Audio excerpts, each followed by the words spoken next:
নিয়োগ দুর্নীতি মামলায় পার্থ চট্টোপাধ্যায়ের জামিনের শুনানি শেষ হল কলকাতা হাইকোর্টে। সোমবার ওই মামলার শুনানি ছিল, তবে রায়দান স্থগিত রাখা হয়েছে।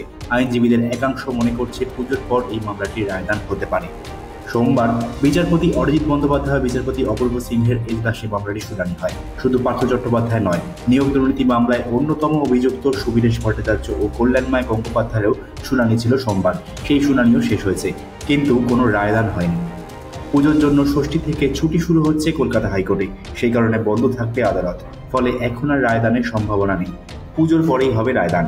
কলকাতা হাইকোর্ট আগেই এই সংক্রান্ত একটি মামলার শুনানিতে জানিয়েছিল, পুজোর আগে পার্থ চট্টোপাধ্যায়ের মামলার শুনানির সম্ভাবনা কম। অন্যদিকে আর্থিক দুর্নীতি মামলায় গ্রেপ্তার হয়েছিলেন পার্থ চট্টোপাধ্যায়। সেই মামলাটির জামিন সংক্রান্ত বিষয়ে শুনানি চলছে সুপ্রিম কোর্টে। 17ই অক্টোবর ফের শুনানি হবে। ফলে পুজোর আগে কোনোভাবেই পার্থ চট্টোপাধ্যায় জেল মুক্তির সম্ভাবনা নেই। ফলে টানা 3 বছর জেলেই পুজো কাটছে পার্থ চট্টোপাধ্যায়ের। 2022 সালে গ্রেপ্তার করা হয়েছিল পার্থ চট্টোপাধ্যায়কে। নিয়োগ দুর্নীতি মামলায় জড়িত থাকার অভিযোগে গ্রেপ্তার করা হয় তাকে। নাকতলায় তার বাড়ি থেকে উদ্ধার হয় কোটি কোটি টাকা।